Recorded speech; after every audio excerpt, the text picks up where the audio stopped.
오늘 하나님께서 우리에게 주시는 말씀은 출애굽기 33장 1절에서 6절까지 말씀입니다. 출애굽기 33장 1절에서 6절까지 말씀입니다. 제가 봉독해 드리도록 하겠습니다. 여호와께서 모세에게 이르시되 너는 내가 애굽 땅에서 인도하여 낸 백성과 함께 여기를 떠나서 내가 아브라함과 이삭과 야곱에게 맹세하여 내 자손에게 주기로 한 그 땅으로 올라가라.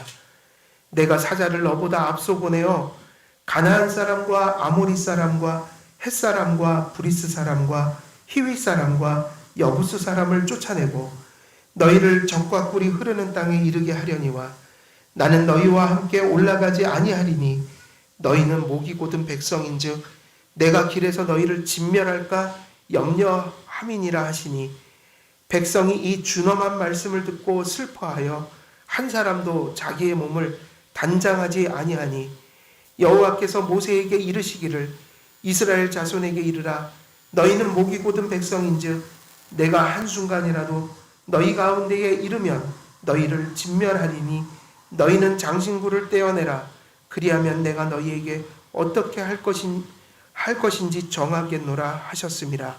이스라엘 자손이 호렙산에서부터 그들의 장신구를 떼어내니라. 아멘.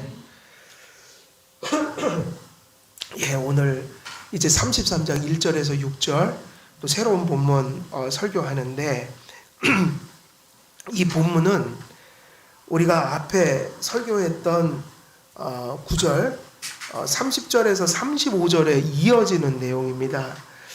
그래서 본문은 모세가 두 번째 중보의 기도를 하기 위해서 그 시내산 위에 올라가서 이제 하나님께서 일부의 말씀을 전달하신 내용이 32절에 우리가 지난주에 보았던 본문에 나와 있죠. 그죠? 거기 보면은 이와 비슷한 얘기를 사실은 하셨어요. 하나님께서 가나안 땅 주시겠다고 말씀하셨고 그리고 뭐를 보내신다고 그랬어요? 사자를 천사를 보내서 그들을 다 쫓아내버리겠다. 그 얘기까지 나와요. 그런데 오늘 이 구절은 바로 그 두 번째 중보 기도할 때 하나님과 대화했던 내용들을 이제 가지고 내려와서 모세가 백성들에게 전달하는 내용이라고요. 새로운 내용이 아니라 앞에 구절을 전달하는 거예요. 근데 이 구절에는 앞에 없는 내용까지 전달을 다 하고 있어요. 앞에는 언급이 안 돼 있지만 모세가 들었던 말씀 중에 이 앞에 구절들 속에서 언급이 안 된 내용을 모세가 33절 오늘 1절에서 6절까지 말씀 속에서 앞에서 언급이 안 돼 있는 그러니까 기록이 안 돼 있는 말씀을 백성들에게 지금 전하니까 그 앞에 있는 사건을 더 상세하게 설명하는 내용이라고요. 그래서 이 본문은 모세가 중보기도 하면서 하나님께 들은 말씀을 전달하는 내용이고 그리고 그 말씀을 들을 때 백성들이 어떤 반응을 했는지 다시 말하면 그런 하나님의 섭리와 역사 속에서 또 징계 속에서 이스라엘 백성들이 하나님 말씀을 들을 때 그들의 신경 속에 어떤 변화가 생겼는지 그것을 기록하고 있어요. 바로 앞에 본문에서 모세가 하나님께서 이스라엘 백성들을 용서하시지 않으신다면 생명책에서 자신의 이름도 지워달라고 격정적인 기도를 모세가 앞구절에 보면 드렸잖아요. 그 기도가 사실은 이치에 맞지 않은 기도라고 말씀드렸어요. 있을 수 없는 일이니까. 그런데 중보자의 그 간절함은 잘 표현하고 있는 구절이다. 그런데 이제 그것의 답이 여기 있는 거야. 모세가 왜 그렇게 긴박한 그리고 격정적인 그런 가슴으로 그런 아주 다급한 기도를 하나님께 드릴 수밖에 없었는지. 그 전에도 말씀드렸죠. 우리가 다급해지면 그런 기도 드리잖아요. 사랑하는 사람이 아파요. 다급해지면 저 병을 나한테 주소서. 그 기도 드릴 때 있다고 그랬죠. 저도 드려봤지만 전 지옥은 자신 없어요. 그거는 너무 잘 알고 있어서 그걸 내 힘으로 할 수 없는 것을 알기 때문에. 근데 사실은 육체적으로 누가 내 자식이 아프고 내 부인이 아프고 내 부모님이 편찮으시면 솔직히 그 기도가 나와요. 나도 모르게. 차라리 내가 아팠으면 좋겠다. 하나님, 차라리 제가 아팠으면 좋겠습니다. 근데 그게 모세는 이스라엘의 구속이라는 그것을 염두에 두고 사실 찢어지는 마음으로, 다급한 마음으로, 당황하는 마음으로 하나님께 그렇게 기도를 드렸는데 왜 그렇게 모세의 기도가 절박했는지 그 이유가 바로 오늘 33절에 나와 있는 거예요. 그 기도는 그냥 나온 것이 아니라 하나님께서 어떤 말씀을 하시니 그 말씀을 듣고 일어났던 모세의 다급함이었어요. 모세는 두 번째 중보 기도를 드릴 때 사실은 매우 절망적인 상태 속에 들어갔던 거예요. 정서감 없이 격양되었고 격정에 휩싸였고 그래서 아주 극단적인 기도를 드리게 됐던 거예요. 모세가 산에서 들은 말씀이 무엇이었기에 모세가 그런 반응을 보였는지, 그리고 그 말씀을 전달받은 백성에게 왜 그런 변화가 일어났는지 상당히 겸손해졌잖아요. 그죠? 상당히 온유해졌어요. 온유해졌다는 의미가 뭐죠, 여러분? 온유해야 합니다, 성도는. 성도들의 삶은 온유해야 돼요. 근데 이 온유하다는 말이 조금 오해가 될 수 있어요. 그냥 인간적인 성품이 착하고 순종적이고 이럴 수 있잖아요. 그죠? 예수님을 안 믿는 사람들 중에도 그런 사람이 있을 수 있잖아요. 그죠? 그러니까 여기서 얘기하는 예수님이 심령이 온유한 자는 복이 있다고 그랬잖아요. 그들이 땅을 기업으로 받을 것이라고 그랬는데 마음이 온유한 자가 세상에 그냥 단순히 그런 성격이 온유하다는 얘기가 아니라는 거예요. 온유하다라는 건 뭐냐면 기질이 어떠하든 인간적인 성품이 어떠하든 그것을 의미하는 게 아니라 그것은 일반 은총에 해당하니까 사람이 온유한 게 좋죠. 그죠? 믿든 안 믿든. 그래서 그게 잘못된 건 아니에요. 사실은 그런 성품이 좋은 거예요. 그러나 구원과는 상관이 없어요. 그게. 그럼 성경에서 얘기하는 구속적인 의미에서 성령을 받을 때 우리에게 일어나는 온유함이라는 게 뭐냐면 그것은 신앙 성품이거든요.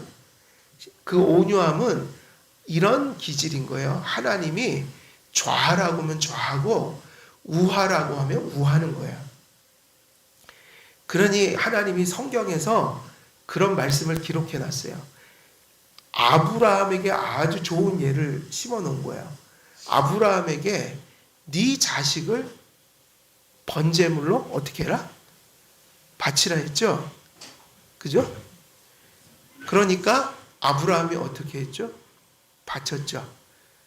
이거는 구약 시대의 특별한 명령이었어요. 지금은 그런 명령 자체를 주시지 않아요. 신약에서는. 그건 구약적 방식이에요. 그리고 구약 시대에도 하나님이 사람을 제물로 받지 않으신다고요. 육신의 제물을. 뭐 사람을 태워서 받거나 그건 이교도들이 한 짓이고 그래서 사실은 이스라엘 백성이 그런 짓을 쫓아하면은 벌을 주셨지 사람을 불태워 죽이지 않으셨어요. 그런데 중심을 시험하기 위해서 그런 시험을 하셨어요. 테스트를. 이삭을 바치라 하시니 어떻게 했죠? 바쳤죠? 이게 온유예요. 하나님이 좌하라면 좌하고 우하라고 하면 우하는 거예요. 근데 그 좌하라 우하라는 것이 극단적인 거, 지금 아브라함이 받았던 명령처럼 자식을 죽이고 살리는 여기까지 이런 아주 극단적인 예는 인생에 몇 번 겪는 일이 아니니까 그런 결단을 해야 될 때는 몇 번 겪는 일이 아니에요, 이건. 근데 사소한 삶들, 일상적인 삶들 속에서 이 온유한 마음, 하나님이 좌하라면 좌하고 우하라면 우하는 것이 돼야 된다는 거예요. 그럼 그게 무슨 얘기인가? 이 신앙 성품이 어디서 나오냐면 하나님이 나를 구원해 주셨다는 구원의 확신 속에서 나와요. 나를 구원해 주신 은혜의 하나님인 것을 알면 내가 뭔들 못 드리겠어요? 근데 우리의 삶은 사실은 칼빈의 얘기대로 하면 배은망덕이라는 말을 많이 써요. 배은망덕이라는 게 신앙 용어처럼 사용해요. 칼빈은. 그의 주석을 보거나 기독교 강요를 보면 배은망덕이라는 말이 신앙 용어처럼 사용이 돼요. 우리의 부패함이 뭐냐면 배은망덕이에요. 하나님께서 십자가에서 나를 위해서 돌아가셨다. 근데 실제적인 삶은 다 자기를 위해서 산다고요. 어떤 것 하나도 하나님께 결정권을 드리지 않아요, 사실은. 우리가 무슨 결정을 할 때 얼마나 고민을 하면서 결정하나요? 이게 하나님이 기뻐하시는 걸까 아닐까? 내게 해가 되더라도 이게 하나님 앞에 선한 것 같아. 내가 어떤 결정을 내릴 때 최소한 여기까지는 고민을 해야 돼요. 우리는 미래의 일은 알지 못하잖아요. 그죠? 점쟁이가 아니잖아요. 신약시대에는 하나님이 우리의 작정적 하나님의 의지를 점쟁이 선지자들에게 주셨던 것처럼 가르쳐 주시지도 않아요. 그런 거 없어요. 이제는. 말씀 보고 사는 거지.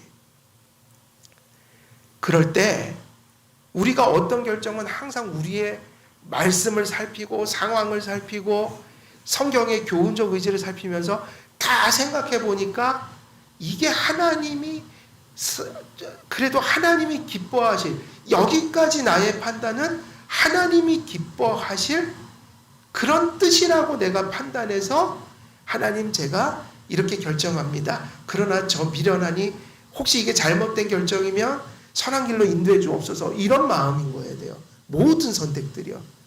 근데 그 선택의 가장 큰 동기가 뭐여야 된다고요? 하나님이 말씀에 비추어 보거나 내 마음의 상태를 비춰보거나 모든 것을 다 바라보니 이게 하나님이 그래도 내 부족한 판단 안에서는 이게 그래도 내 욕심이나 내 욕구나 어떤 그런 것으로 결정한 것이 아니라 하나님이 기뻐하실 것 같아서 하나님이 이렇게 결정해 봅니다. 이렇게 겸손히 하나님 앞에 결정하고 그리고 그 결과를 내어 맡기면서 그렇게 가는 거. 그게 큰 걸 수도 있고 중요한 것일 수도 있고 하찮은 것일 수도 있어요. 그 크고 작은 일들을 이런 관점에서 하는 거죠. 하나님의 은혜를 받은 자로서 마땅히 그 앞에 감사하는 생활을 해야 될 때 내 삶의 그러한 모습들을 통해서 하나님 앞에 감사를 표현하는.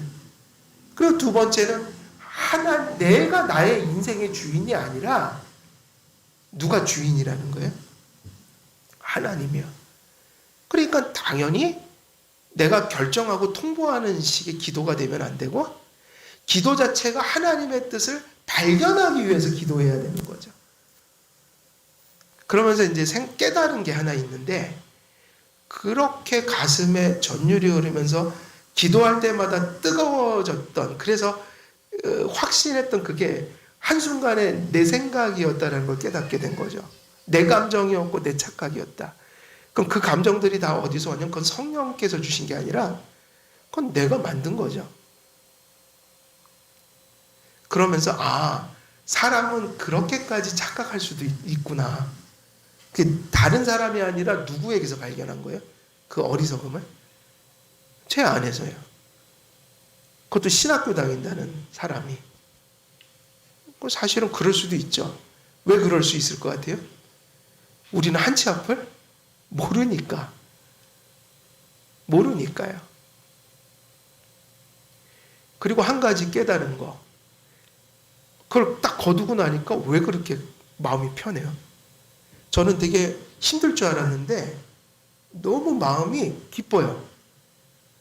근데 내가 전에 막 간다고 생각하면서 막 이렇게 뭐가 부풀고 꿈꾸고 그랬을 때 준 기쁨보다 딱 그것을 탁 거두면서 너무 큰 평안이 밀려와갖고 왜 이렇게 마음이 편하지? 이렇게 끝내놓고 나니까 수년 동안 붙들고 있던 거라 이걸 내가 놓으면 상당히 섭섭하고 뭐 괴롭고 이럴 줄 알았는데 막 날아갈 것처럼 막 내가 내 자리를 찾아온 듯한 느낌이 든 거예요.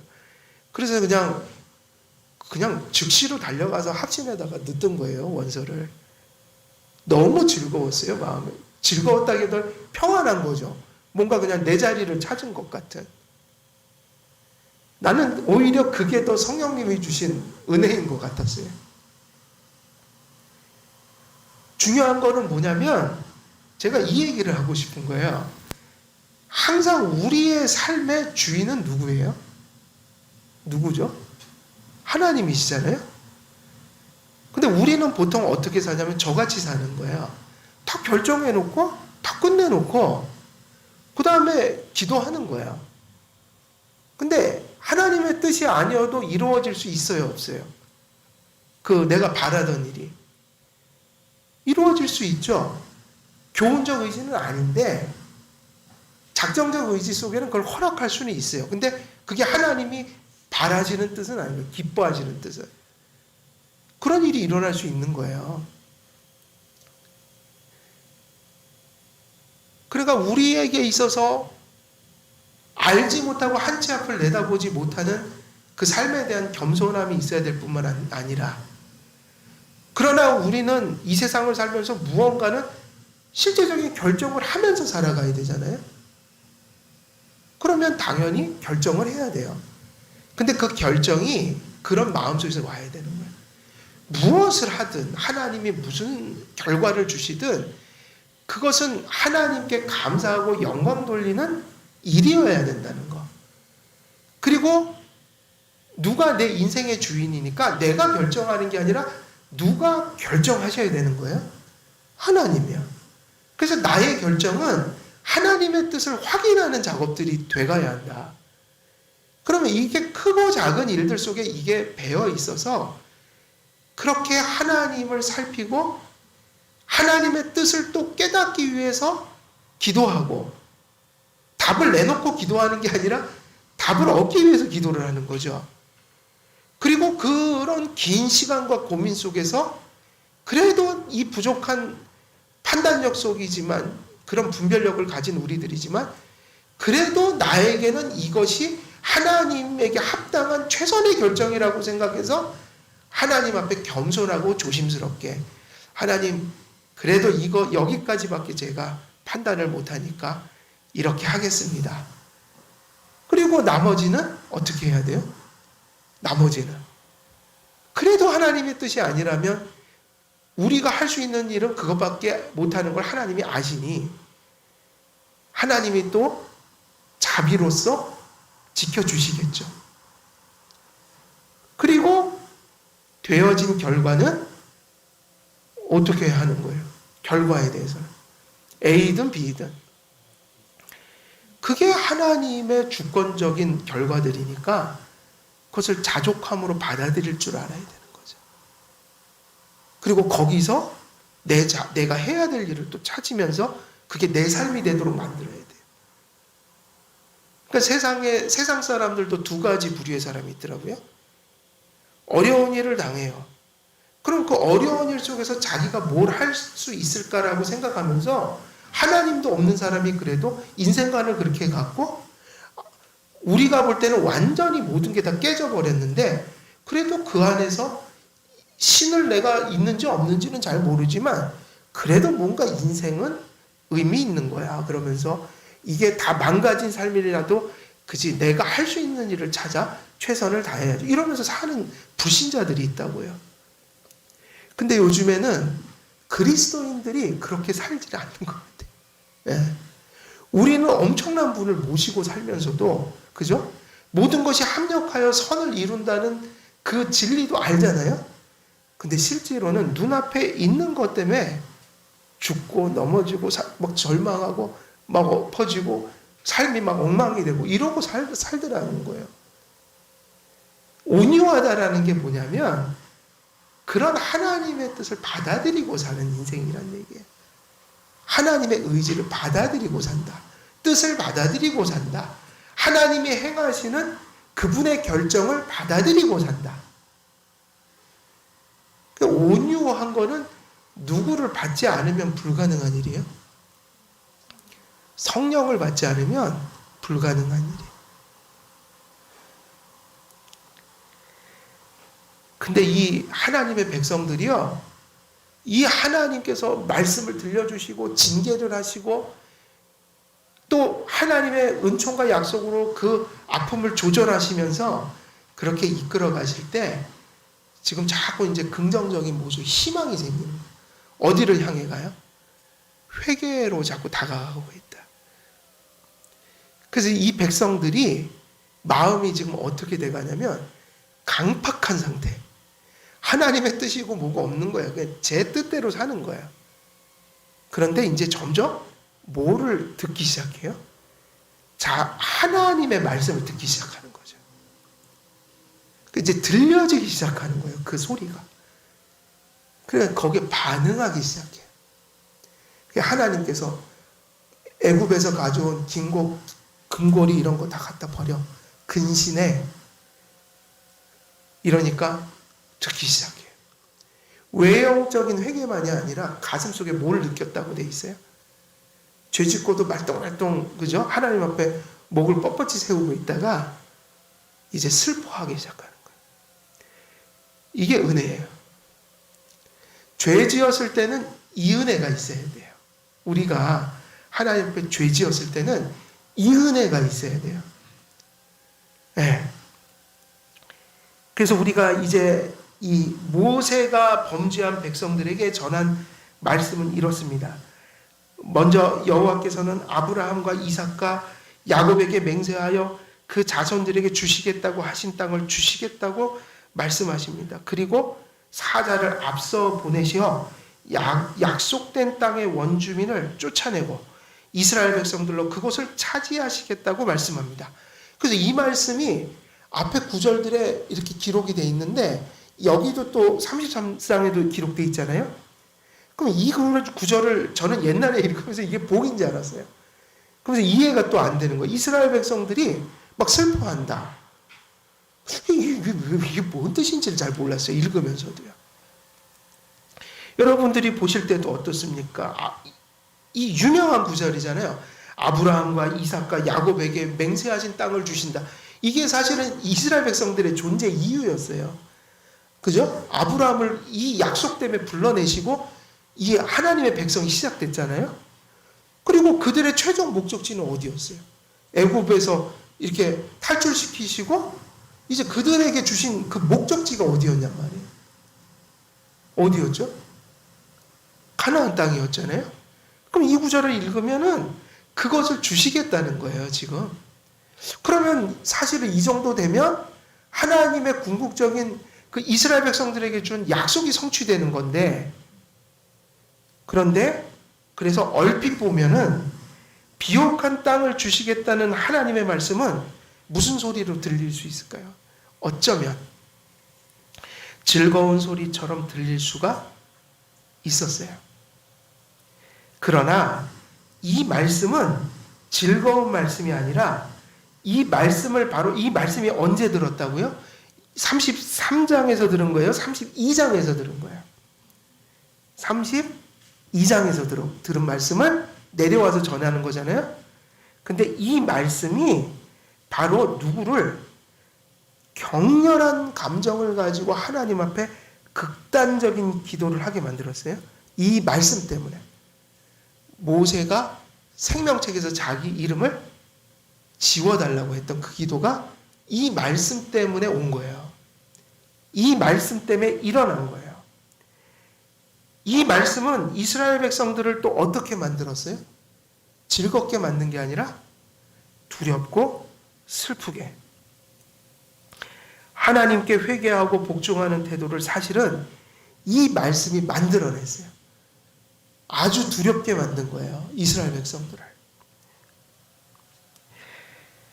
그러므로 4절을 보면 젖과 꿀이 흐르는 약속의 땅을 주시겠다는 이 말씀이 이스라엘 백성들에게 즐거움의 말씀이거나 기쁨의 말씀이거나 복된 말씀으로 들리지 않고 개역개정 성경에는 뭐라고 나와 있죠?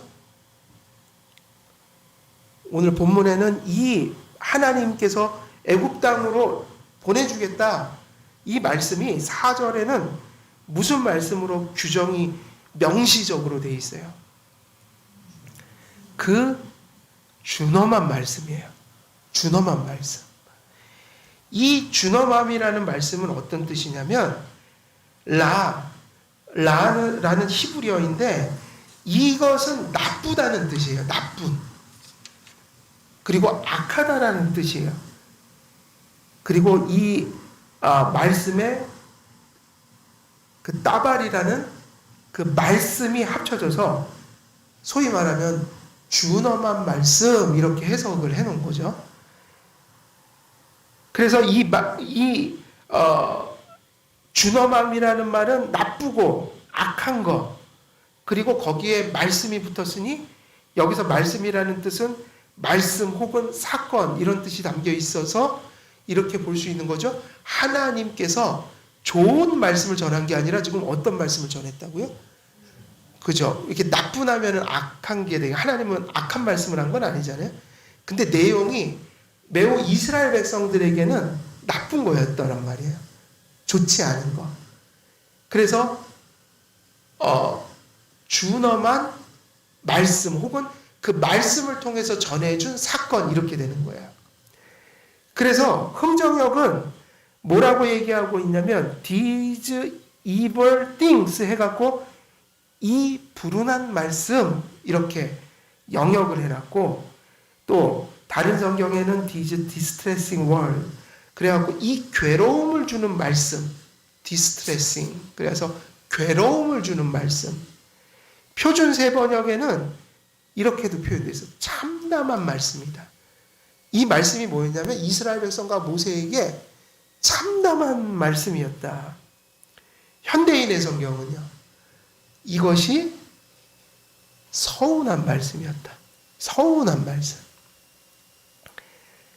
그러면 따라서 모세가 시내산에서 듣고 또 백성에게 전한 이 말씀은 몹시 어떤 내용이냐면 엄중하고 참담하고 비참한 메시지를 담고 있어서 이스라엘 백성이 이 말씀을 듣고 특별히 모세는 지금 어떤 감정 정도까지 간 거라고 봐야 돼요. 이건 칼빈이 주석을 했는데 칼빈은 그렇게 표현을 했다고. 어느 정도까지 간 감정 같아요.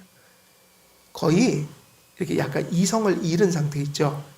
너무 엄중한 말씀을 들어서 감정을 가눌 수가 없는 그런 상태까지 간 거예요. 근데 옛날에 우리 개역 한글 성경에는 이 말씀이 뭐라고 기록이 되어 있냐면 이 준엄한 말씀을 황송한 말씀 그랬어요. 근데 사실은 황송하다는 말은 분에 넘쳐 매우 고맙고 송구하다. 그러니까 긍정적인 의미를 담고 있기 때문에 이 말씀은 잘못된 번역이라고 볼 수 있어요. 그래서 개역개정역은 이걸 바로 잡았죠. 하나님의 그 준엄한 말씀이었다. 근데 준엄하다 그러면 약간 안 와닿아요. 그죠? 준엄하다라는 뜻이 어떤 뜻으로 쓰인 거냐면 아주 불운한 일을 들었을 때 또 아주 참담한 말씀을 하나님이 전했을 때 느끼는 그러한 두려움 같은 거. 그러면 왜 적과 꿀이 흐르는 땅을 주시겠다고 하신 말씀이 모세와 그 백성들에게 참담한 말씀으로 다가왔을까요? 왜? 이 적과 꿀이 흐르는 땅을 주시겠다는 것은 아까도 말씀드렸지만 옛 언약에서는 아주 중요한 약속이었잖아요. 그런데 왜 이 말씀이 모세를 그렇게 격렬한 기도를 드리게 만들었고 이스라엘 백성을 두렵게 만들었냔 말이에요. 그게 이제 답인 거예요. 제일 중요한 답인 거예요. 이것이 사실은 오늘 아까 앞서 저희가 얘기했던 부분 있잖아요. 거기서 이게 적용이 돼야 된다고요. 본문을 신중히 살펴보면 이 말씀은요, 결코 이스라엘 백성들에게 복된 말씀이 아니라 어쩌면 저주스럽고 참담한 말씀이 되는 거예요. 이 말씀은. 바로 해석한다면. 그래서 뒤에 보면 이스라엘 백성들이 이 말씀 듣고 실족할까봐 이런 얘기는 하시죠. 내가 너희에게 어떻게 할 것인지 나중에 정하겠다. 이 얘기는 무슨 얘기죠? 앞에서 무슨 얘기를 했어요. 이스라엘 백성들이 지금 겁에 질렸어요. 그럼 뒤에다가 또 이렇게 토를 다져요. 그러니까 지금 이게 지금 우상숭배 사건 딱 터지고 나서는요, 하나님께서 계속 목을 조였다가 놨다가 죽이지는 않으면서도, 그죠? 아주 이 백성들을 이렇게 만들어 가고 있어요. 그 뒤에 보면은, 그렇지만 내가 나중에 하는 짓 보고 내가 정하겠다. 너희들 하는 거 보고. 이렇게 말씀하시고 마치잖아요. 그러니까 만약에 하나님께서 빼도 박지도 못하게 반드시 너희를 죽이겠어. 근데 하나님이 그렇게 하면 진짜 어떻게 돼요? 어떻게 되겠어요? 우리 누구죠? 엘리야 선지자. 그죠? 엘리사 선지자. 하나님께서 이세벨을 처단하고 또 누구를 처단합니까? 그 시대에 악했던 지도자들을 다 죽이잖아요. 그리고 엘리사를 통해서 새로운 사람들을 세우게 하시잖아요. 그죠? 다 예언이 돼 있어요. 하나님이 죽이시겠다고 하면 죽이는 거예요. 근데 하나님 백성에겐 그렇게 안 하고 위협하고 나서는 항상 그래요. 소위 말하면 이것이 본심이 아니기 때문에. 근데 내가 보겠다. 지켜보겠다. 회개하는지 볼 거야. 그리고 나중에 정확히 약간 이렇게 유보해놓고 그리고 때려요. 막 하나님이. 왜냐? 뭐를 하게 하려고요? 회개시키려고. 살리려고. 이 말씀이 이런 어두운 의미를 담고 있다고 판단하게 되는 이유를 우리가 살펴봐야 되는데, 하나님께서 범죄한 백성들에게 가나안 땅을 주시겠다고 말씀하신 것은 어떤 의미에서 사실은 이 말씀 자체가 언약을 지키겠다는 의지가 담긴 말씀으로 들려질 수 있죠. 그리고 실제로 일부는 그렇게 하셨던 거예요. 왜냐? 아브라함과 이삭과 야곱에게 주시겠다고 한 가나안 땅을 주시는 거는 실제로 그게 약속이었으니까요. 그러니까 가나안 땅을 주시는 것은 약속을 주시는 게 맞아요. 그죠? 맞는데 원래 아브라함에게 주시겠다고 하신 그 모습대로 주시는 거는 아니었다 이 얘기예요. 원래는 이만큼을 줘야 되는데 요만큼만 주시는 거예요 지금. 근데 그게 단지 양으로 따질 수 있는 게 아니라 내용을 들어보면 참담한 것이었다. 왜 그런가?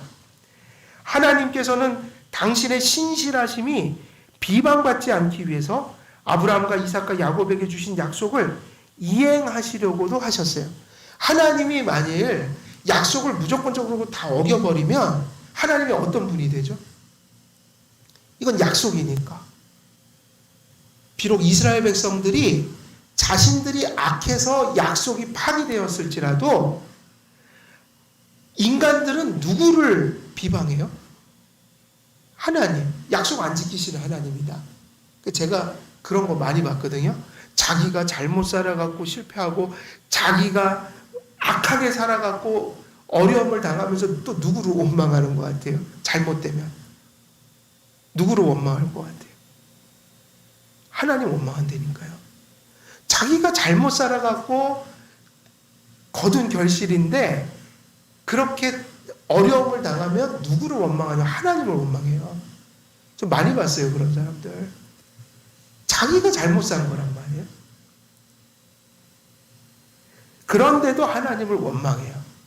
그리고 이방 사람들이 만일 이것을 이스라엘 백성들에게 성취하지 않으면 이방 사람들이 당연히 비방하게 돼 있어요. 거봐, 하나님이 아무것도 못해요. 그래서 가시적인 의미에서 지금 이 문맥에서는 그런 얘기를 하고 계신 거예요. 최소한 내가 너에게 약속했던 것을 나의 권능으로 일부를 성취함으로 하나님의 어떤 권능과 신실하심과 이런 것을 부정하는 입을 막아버리겠다. 그래서 하나님께서 이 아브라함과 이삭과 야곱에게 주신 약속을 이행하신다고 말씀은 하시지만 사실은 이 말씀을 이행하신다는 내용을 잘 살펴보면 사실은 그 약속이 이스라엘 백성에게는 아무 의미가 없는 약속 성취가 되어버려요. 어떻게 해서 그런가? 이런 방식이었기 때문이에요. 하나님이 어떤 의미에서 그들에게 가나안 땅을 주시는 거냐면 3절에 보면은 하나님이 어떤 말씀을 가나안 땅을 주시겠다는 말씀에 덧붙이셨어요. 3절에 나는 너희와 함께 올라가지 아니하리니. 그러면 이게 무슨 말씀이냐면 이 말씀을 우리는 주시해야 돼요. 이 말씀의 진의는 범죄한 이스라엘 백성에게 주어지는 하나님의 자비는 약속의 외적 시련에 그칠 것이라는 것이에요. 지금 이게 무슨 의미죠? 그러니까 하나님은 진심은 이렇게 안 하시는 거예요. 회개시켜서 진짜 복을 주시려고 이렇게 하시는데 여기서 이스라엘 백성들을 어떻게 위협하시냐면 이렇게 위협하시는 거예요. 내가 너희들에게 가나안 땅을 줄 거야. 그럼 처음에는 가나안 땅을 주신대. 근데 우리가 이렇게 잘못했는데 잘못해도 하나님이 그렇게 또 이렇게 하시네. 뭔가 그런 마음을 가졌겠죠. 그런데 그 뒤에 따라오는 말이 청천벽력 같은 말씀이 쫓아오는 거예요. 그게 뭐죠? 나는 너희와 함께 올라가지 아니하리라. 부모가 원하지 않는 것을 자꾸 해요. 그러면 자녀들이 고집을 부려요. 그러면 부모가 이렇게 얘기하는 건 좋은 얘기야, 나쁜 얘기야? 그러냐? 그래, 네가 원하는 거 다 해줄게. 다 가져가. 그리고 네 마음대로 해. 근데 우리 너하고 내 관계 여기서 끝내자. 그럼 이건 좋은 거예요? 나쁜 거예요? 얻을 거 다 얻은 거예요. 달라고 하는 거예요. 마치 그 탕자 있죠? 아버지가 돌아가시지도 않았는데 유산 달라고 그랬어요. 그러니까 그 아버지도 참 착한 아버지예요. 근데 인간적인 세상 속에서 그런 일이 있잖아요. 야, 도저히 하지 말아야 될 것을 요구하고 이래서 관계가 깨져갖고 그걸 끝까지 그럴 때 그래, 그러면 한번 네가 원하는 대로 하고 네 원하는 거 줄 테니까 다 가져. 근데 다시는 내 앞에 얼굴 보이지 마라. 이 얘기는 무슨 얘기죠? 이게 좋은 겁니까? 나쁜 겁니까? 이게 얻어도 이게 좋은 게 아니에요. 이게 바라는 것을 따내도 하나도 좋은 게 아니에요. 어찌 보면 그런 의미가 담겨 있어요. 가나안 땅은 그 땅 내가 너에게 줄 거야. 근데 나는 너희와 함께 올라가지 않을 거야. 가나안 땅은 원래 어떤 의미에서만 의미를 가질 수 있는 땅이었을까요? 가나안 땅은 사실은 지리적이고 물리적인 땅이잖아요. 그것은 자체로 의미를 가지지 못하고 예수 그리스도께서 오셔서 이루실 것을 바라보는 그림자요 모형이요 예표로 바라보라고 주신 거거든요. 그래서 가나안 땅에 들어가라고 하신 거는 가나안 땅 자체가 의미를 가진 게 아니라 가나안 땅에서 누가 함께 하실 때 그게 의미가 있어지는 거죠. 하나님이 거기에 함께 하셔서 그 땅 자체가 주지 못하는 걸 보게 하실 때 그 가나안이라는 지리적이고 모형 같고 그림자 같고 예표인 그 땅을 통해서 하늘 본향을 바라보고 그리스도를 바라보는 일이 발생할 때 가나안 땅은 그때만 의미를 갖게 되는 거예요. 사실은 가나안 땅은 하나님이 정하신 땅이라 그게 이제 그렇게 되었지만 그게 한국이어도 상관은 있어요, 없어요? 그죠? 아프리카여도 되는 거였어요, 그 땅은. 이스라엘 백성이 항상 그 지금의 팔레스타인에 들어갔기 때문에 그게 거룩한 땅인 게 아니라 하나님이 그걸 그렇게 정하셨기 때문에 그게 거룩한 땅이 된 거라고요. 근데 이스라엘 백성들이 출애굽하고 그걸 잠깐 잃어버린 거야. 하나님이 함께 하셔야 모든 게 되는데, 이게 이제 애굽으로부터, 노예로부터 좀 놓이니까 좀 마음이 풀려진 거죠. 하나님이 톡톡하게 그 문제를 가르쳐 주고 계신 거예요. 예표의 땅 가나안 땅이 이스라엘 백성에게 주어질 때 그 땅에서의 예배와 삶 속에서 이스라엘 백성들이 받는 진정한 복의 본질이 뭐였냐면, 그러니까 결국 가나안 땅에서 받는 복의 본질은 뭐인 거예요? 하나님은 그들의 하나님이 되고 이스라엘 백성은 누구의 백성이 되는 거죠? 그들의 백성이 되는 거예요.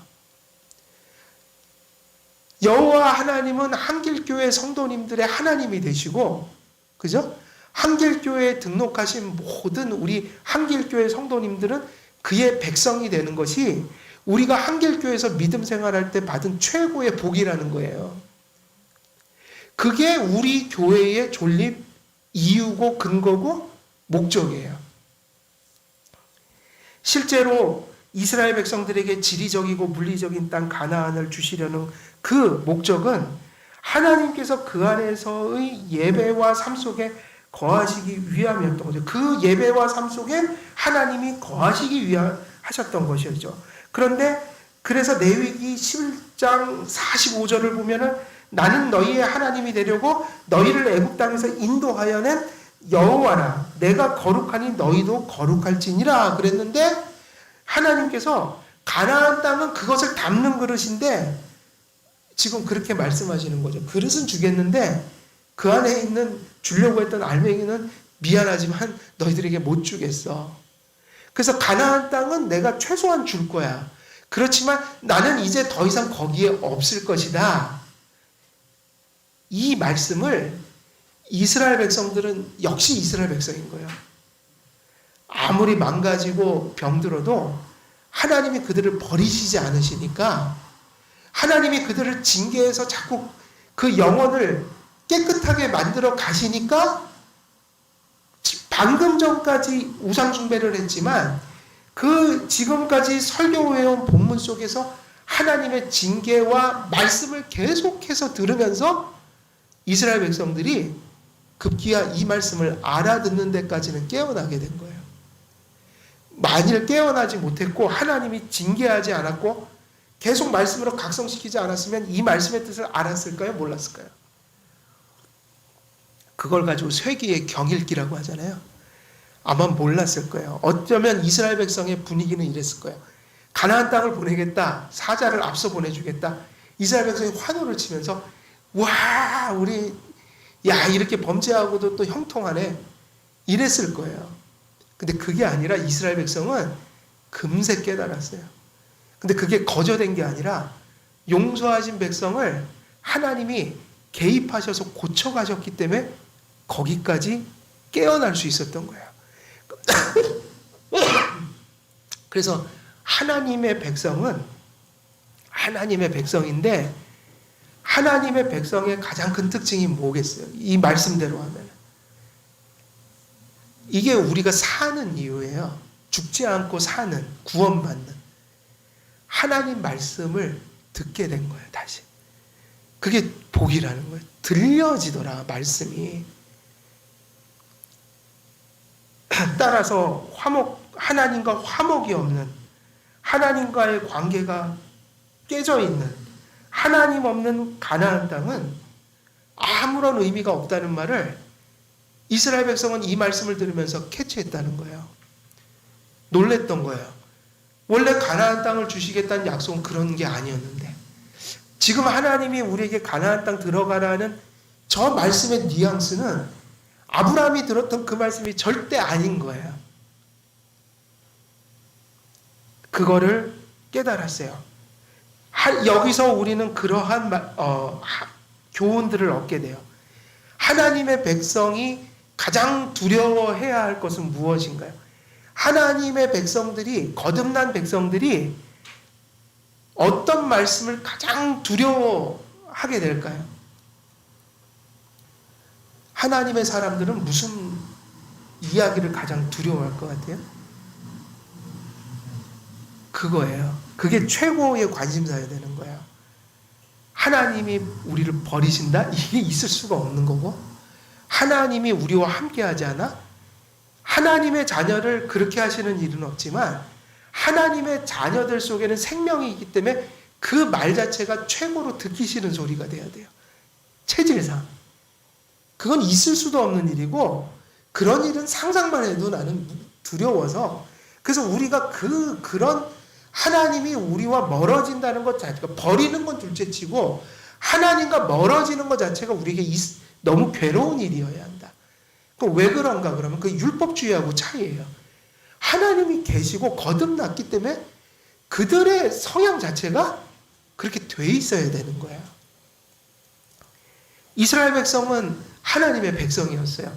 그래서 그 말씀이 두려웠던 거예요. 가나안 땅에 가. 그래서 가끔 우리 가은이가 이제 뭐 이게 장난칠 때가 있어요. 제가 막 비바람이 오는데 뭐 놀이터를 가자. 그러면 이제 장난을 쳐요. 그래 가자. 옷 입어. 그럼 다 해요. 그래 가 혼자 가. 아빠는 안 돼. 오늘 바빠서. 그러면 가요 못 가요? 그러면 이제 짜증을 막 내면서 지 혼자는 안 가더라고요. 의미가 없는 거죠. 아빠가 같이 안 가주면 지는 못 가는 거예요. 거기를. 이게 비슷한 얘기예요. 하나님께서 가나안 땅에 이스라엘 백성을 심으시고 그들의 신앙 가운데 그곳에 거하시기 전까지 가나안 땅은 단지 죄악의 땅, 어둠의 땅일 뿐인 것이죠. 하나님과 하나님께서 거하시는 백성이 없는 가나안 땅은 죄악의 땅, 흑암의 땅일 뿐입니다.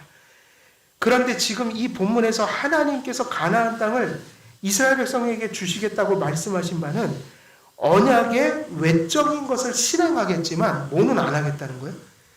껍데기는 주겠는데 골자는 안 주겠다는 거예요.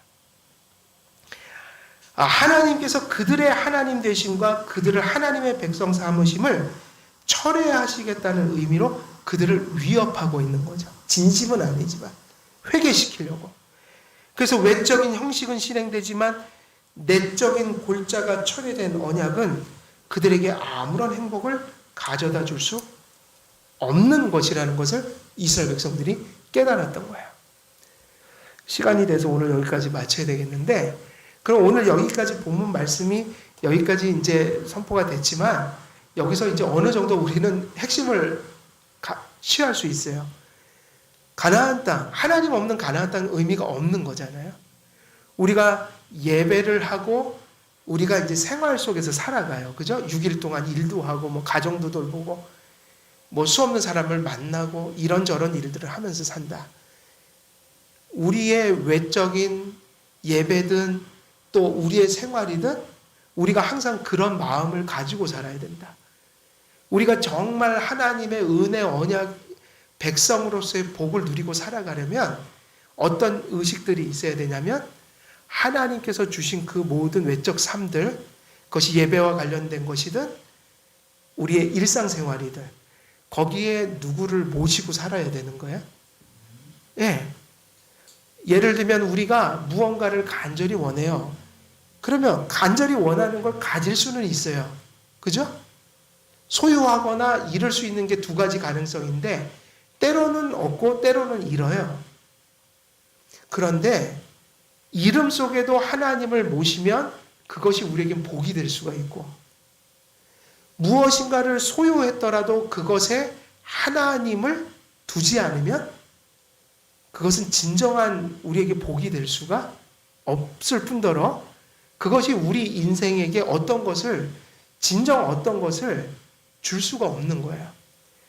그래서 하나님을 모시고 하나님을 얻으면 사실은 우리의 소유와 우리의 역량과 우리의 한계를 벗어나서 우리는 모든 것을 얻은 거예요.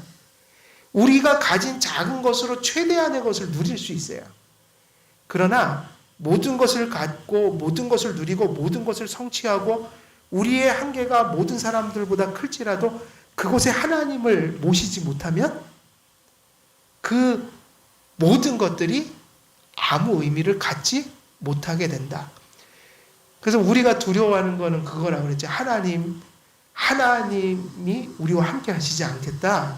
뭐 버린다. 이런 거는 우리에게 치가 떨리는 얘기들이고 있을 수가 없는 얘기들이고 우리가 행하는 일들 속에 적어도 우리에게 더 적용할 수 있는 부분은 이런 것들이에요. 우리의 결정, 우리의 어떤 사고, 우리의 생활 속에 속한 모든 현실 속에 하나님이 함께하지 않을 때 전도서 말씀 따나 그 모든 것이 헛되다라는 이 의식이 분명해야 된다는 거예요. 그래서 사실은 전도서의 전도서 그리고 또 뭐 있죠? 전도서하고 잠언서 특히 또 전도서에 보면은 그래서 그 얘기를 궁극적으로 했다고요. 청년의 때 누구를 기억하라고요? 너의 창조자를 기억하라. 청년의 때 너의 창조자를 기억하라. 왜냐하면 그분을 삶 속에 두지 못하면 우리의 모든 것들이 사실은 궁극적으로는 어떻게 된다고요? 우리 스스로 그렇게 고백할 날이 오게 된다는 거예요. 아, 헛되게 살았다. 그것이 무언가를 줄 줄 알았고 그것이 모든 것을 줄 줄 알았고 그것이 나의 삶의 의미를 줄 줄 알았지만 사실은 그것이 아니었다. 그래서 모든 것을 하고 모든 것을 살아가지만 우리가 하는 모든 것들에 누구를 모셔드리라는 거예요. 하나님이요. 그럼 하나님 모셔드리는 방법이 뭐죠? 오늘 하나님이 들어오셨나? 여기 계신가? 이걸 어떻게 알아요? 그죠? 그 느낌으로 아는 게 아니라 말씀에 근거해서 아는 거예요.